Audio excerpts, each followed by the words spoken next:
estudantes, bem-vindos a mais uma aula de matemática. E hoje o nosso assunto é sobre medidas de dispersão. Então vamos lá, primeiramente para a definição. O que é medidas de dispersão? Então, as medidas de dispersão são medidas utilizadas para determinar o grau de variabilidade, ou seja, de variação dos dados de um conjunto de valores. E para que ela serve? Ela serve para estabelecer comparações entre conjuntos com medidas de tendência central. Lembram das medidas de tendência central? Média, moda, mediana. Então, através das medidas de dispersão, a gente pode estabelecer comparações com elas. Além disso, elas ajudam a tornar mais confiável uma amostra. A gente sabe, a gente viu na última aula também, que a amostra é uma parte da nossa população de estudo. E se a gente só está pegando uma partezinha da população, os dados podem não ser exatamente como a gente imagina, como os resultados mostram. Então, para que os dados sejam mais próximos da realidade possível, a gente utiliza as medidas de dispersão para ela tornar esse dado mais confiável, ok? Analisem o seguinte exemplo, só para vocês terem uma ideia entre a diferença de medidas de tendência central e medidas de dispersão. Quando a gente trata de medidas de tendência central, às vezes a gente não consegue identificar realmente a homogeneidade dos dados. Vamos supor que esses conjuntos estão falando de idades, tá certo? Idade de crianças numa festa infantil. Então, o conjunto A, eu tenho as seguintes idades: 1 ano, 2 anos, 2 anos, 12 anos, 12 anos e 13 anos. Beleza. No conjunto B, eu já tenho 5 anos, 6 anos, 7 anos, 7 anos, 8 anos, 9 anos. Se eu for tirar a média aritmética desses dois conjuntos, média aritmética, medida de tendência central, só lembrando, ambos os conjuntos, a média é 7 anos. Aí você pergunta, só analisando uma medida de tendência central, só analisando a média aritmética, a gente consegue analisar a diferença realmente de idades desse conjunto? Se a gente for analisar só a média, o que está mais próximo da média, o que está mais real é o conjunto B. Mas olha o conjunto A. Eu tenho crianças de 1 ano, mas também tenho crianças de 13 anos que estão um pouco distantes dessa média aritmética. Então, a medida de dispersão, ela nos ajuda a se aproximar dos números do conjunto, do verdadeiro conjunto.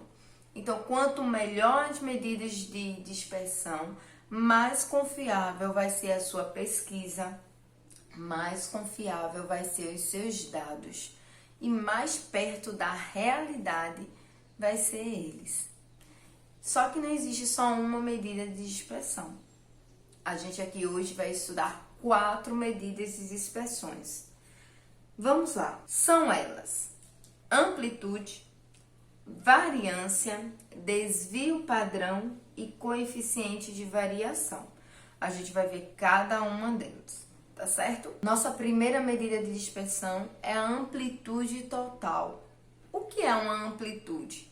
Amplitude significa a diferença entre o maior e o menor valor de um conjunto. Vamos considerar o conjunto A. Vamos fazer a amplitude total daquele conjunto A. Vamos lá. Aqui eu tenho o conjunto A, que a gente viu, ó, 1 ano, 2 anos, 2 anos, 12 anos, 12 anos e 13 anos. Eu só não coloquei o nome anos, tá certo? E eu quero saber a amplitude total desse conjunto. Basta eu pegar o maior valor, o x maior, e subtrair, fazer a diferença do x menor ou do menor valor desse conjunto. Então, a nossa amplitude total aí, ó, vai ser o maior valor é 13 E o menor valor é 1. 13 menos 1, 12. Beleza. Tá aí a nossa amplitude total do nosso conjunto de dados. Nossa primeira medida de dispersão. Vamos para a segunda medida de dispersão. A segunda medida é a variância. Como é que a gente determina a variância de um conjunto de dados? Ela é determinada pela média dos quadrados das diferenças entre cada valor do conjunto, com sua média aritmética. Meu Deus, como assim? Vamos traduzir tudo isso? Vamos lá. A gente vai pegar esse mesmo conjunto de dados que a gente viu na amplitude total, tá certo? Para fazer a variância. Vamos lá. Vejam só. Ela diz a média dos quadrados da diferença. Opa, ele falou média. Então, a primeira coisa que a gente tem que fazer é calcular a média. Eu sei que eu preciso da média. Eu preciso da medida de tendência central para calcular a medida de dispersão. Então, primeiro passo, vamos lá calcular a média disso daqui. Vamos lembrar, média aritmética, a gente soma todos os valores e divide pela quantidade. Então, vamos lá.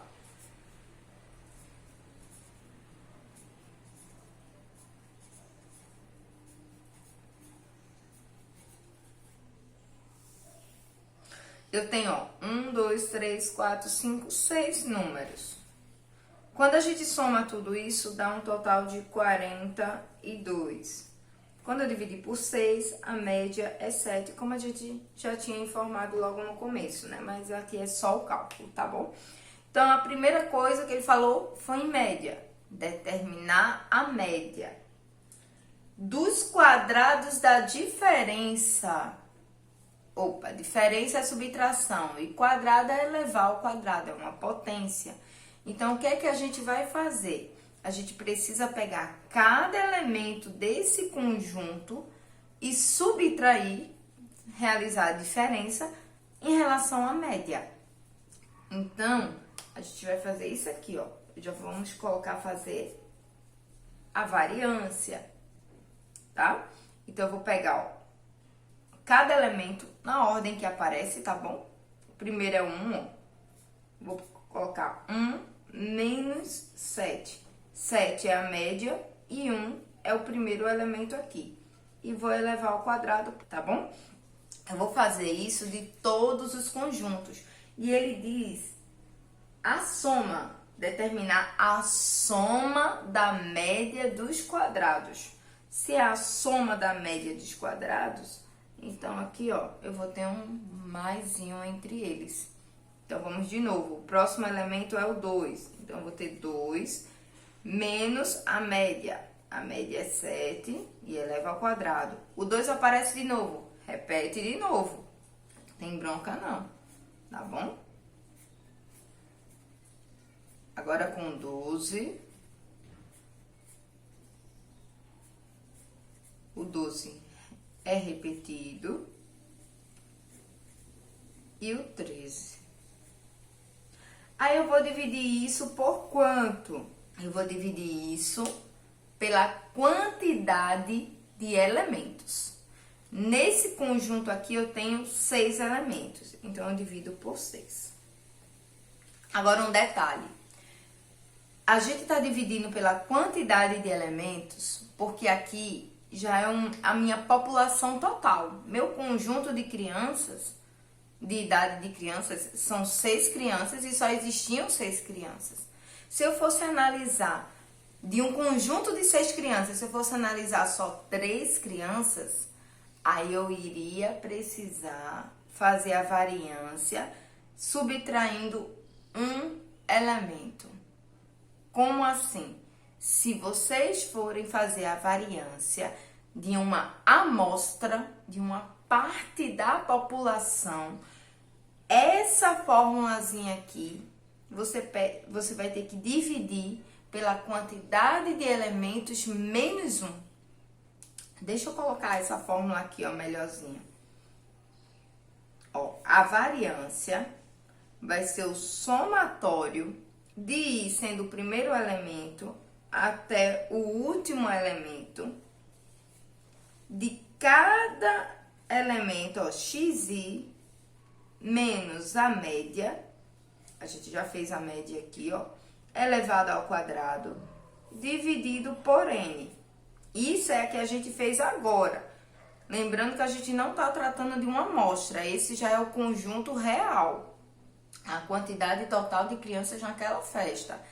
Se for uma variância de amostra, uma variância amostral, então é essa mesma fórmula, só que aqui, ó, eu vou ter menos 1, ok?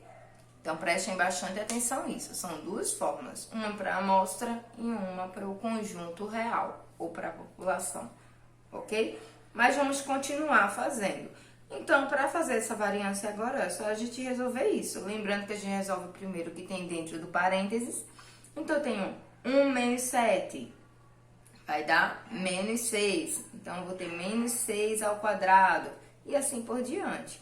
Vamos lá fazer. A variância vai ficar mais ou menos assim, ó. 1 menos 7 fica menos 6 ao quadrado, mais 2 menos 7 fica menos 5 ao quadrado. Repete aqui, né? Porque eu tenho 2 menos 7 de novo. 12 menos 7 dá 5 ao quadrado. Vou continuar colocando entre parênteses, apesar que aqui está positivo, não precisa, tá bom? Eu tenho 12 menos 7 de novo. E 13 menos 7. Então, isso tudo dividido por 6. Vamos lá, continuando. A variância, ela é só trabalhosa, mas os cálculos em si são simples. Então, aqui, ó, 6 ao quadrado, 36. 5 ao quadrado, 25. Tem muitos 25 aqui, né? Detalhe, viu? Menos 5. Aí você não fica negativo, não. Quando você volta ao quadrado, você está multiplicando menos vezes menos, que dá mais. Por isso que fica positivo, tá bom? E aqui, por último, ó, o 6 ao quadrado, 36. Então, a gente vai fazer esse somatório dividido por 6. Então, a variância, quando a gente fizer todo esse somatório e dividir por 6, a gente vai encontrar 28,67. Aproximadamente, né? Deixa eu colocar aqui o símbolo de aproximadamente. Então, a nossa variância é esse valor aí, ok? Então, vamos continuar. Logo em seguida da variância, nós temos o desvio padrão. E o desvio padrão está totalmente ligado à variância. Por quê? Olha a definição dele. É a raiz quadrada da variância. Simples assim. Para você saber o desvio padrão, você precisa calcular a variância e tirar a raiz quadrada do resultado final, tá bom? Então, vamos lá para o exemplo, para continuar esse exemplo do conjunto A. A gente viu que a variância foi 28,67. Então, o desvio padrão vai ser a raiz quadrada de 28,67. Só isso, ok? E se eu tirar essa raiz quadrada, a gente chega a um total de 5,35. Simples assim, desvio padrão muito simples, raiz quadrada da variância. Vamos continuar. A gente tem agora o coeficiente de variação. Como é que a gente determina ele? A gente determina multiplicando o desvio padrão por 100 e dividindo pela média. Mas vamos lá calcular o coeficiente de variação daquele nosso conjunto A ainda, tá certo? A gente viu que o desvio padrão deu 5,35. Então, eu preciso multiplicar por 100 e dividir pela média, que a média a gente já tinha visto que era 7. Então, 5,35 vezes 100 dá 535. Dividido por 7 dá 76,4. Ok. esse daí é o nosso coeficiente de variação. Quanto menor ele, vai ser mais homogêneo ainda o nosso conjunto. Só lembrando isso, tá certo? Se eu fosse comparar esse coeficiente de variação do conjunto A com o coeficiente de variação do conjunto B, e supondo que o conjunto B tenha dado 40,5, só supondo, tá? Então, pelo conjunto B ser menor que o do conjunto A, então o mais homogêneo é o do conjunto B. E se vocês forem fazer aí em casa todas essas etapas que a gente fez aqui agora, vocês vão perceber realmente que o conjunto B, o coeficiente de variação, ele realmente é menor do que o do conjunto A. Porque se vocês analisarem o conjunto B, os valores entre eles não tem tanta variação quanto no conjunto A, tá certo? Bom, essas são as nossas medidas de dispersão. E agora a gente vai ver uma questão do Enem envolvendo esse assunto, ok? Vamos lá. Olha essa questão aí de 2012. Diz assim: um produtor de café irrigado em Minas Gerais recebeu um relatório de consultoria estatística, constando, entre outras informações, o desvio padrão das produções de uma safra dos talhões de sua propriedade. Os talhões têm a mesma área de 30.000 metros quadrados e o valor obtido para o desvio padrão foi de 90 quilos por talhão. O produtor deve apresentar informações sobre a produção e a variância dessas produções em sacas de 60 quilos por hectares, 10.000 metros quadrados, né? A variância das produções dos talhões expressas em sacos hectares quadrados é... Então vamos lá para a resolução da questão. A questão diz que 10.000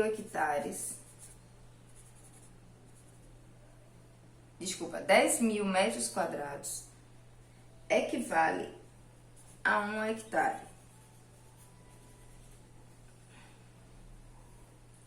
A gente não sabe exatamente quantos quilos tem nesse hectare, em 1 hectare, tá certo? Ele só diz que quer que a produção seja expressa em 60 quilos, mas ele não diz que esses 60 quilos representa exatamente 1 hectare, tá certo? Cuidado para não dizer que em 1 hectare tem 60 quilos, cuidado. E a gente também não sabe quantos talhões. X talhões. Ok? Só que vamos para realmente os dados que interessam, que é os dados que a questão dá. Em 30.000 metros quadrados, ó, se 10.000 metros quadrados é 1 hectare, 30.000 metros quadrados serão 3 hectares.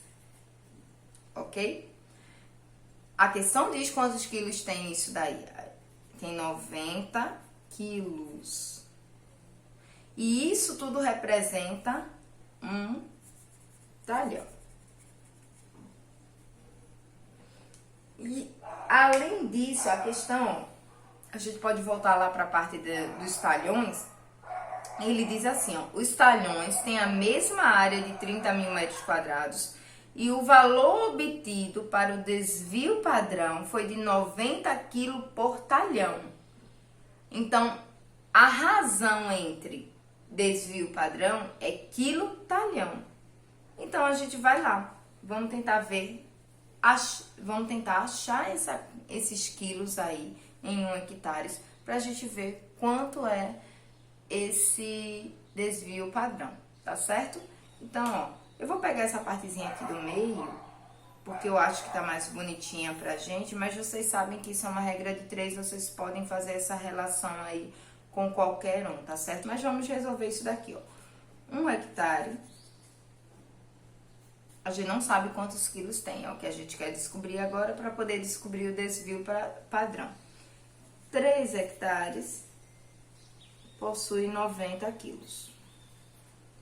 A gente faz uma regrinha aqui, ó, meio pelos extremos, básica. Então, eu tenho 3 vezes x é igual a 1 vezes 90. Eu vou colocar já os 90, tá certo? Então, ó, vamos passar o 3 dividindo. Eu vou ter 90 dividido por 3, que dá 30 quilos. Opa, percebam, 30 quilos. Uma saca completa de café é 60 quilos. Se uma saca completa de café é 60, e aqui em 1 hectare eu tenho 30 quilos, significa dizer que em 1 hectare eu tenho meia saca de café. Isso já nos diz tudo. O desvio padrão foi em relação a meia saca de café. A questão disse que nessa resolução aqui que a gente fez, a gente já estaria estabelecendo o desvio padrão. E se é meia saca de café, é metade, como é que a gente representa a metade? É a mesma coisa de dizer, ó, 1 sobre 2. Ou 0,5. Isso tudo aqui a gente está representando metade, ok? Porém, vejam a casca de banana. Se a gente for só analisar essa partezinha aqui, já tem alternativa. Olha a letra D aqui, ó. Mas ele não pediu o desvio padrão. Ele pediu a variância. E a variância, só lembrando que desvio padrão é a raiz quadrada da variância. Então, para a gente chegar na variância, a gente só precisa fazer o contrário. Se no desvio padrão a gente tira a raiz, na variância a gente vai multiplicar por ele mesmo, que é a potência, né? Então, a variância vai ser o 0,5 vezes 0,5 de novo, ou 0,5 ao quadrado, tá certo? Isso vai dar 0,25, que é a nossa opção, a letra E. Então, só muito cuidado com isso, tá certo? Tem sempre uma casquinha de banana nessas questões do Enem, sempre. Enfim, essa foi a nossa aula de hoje. Eu espero que vocês tenham entendido o conteúdo e vamos fazer as questões, tá certo? Qualquer dúvida, entre em contato. Um abraço.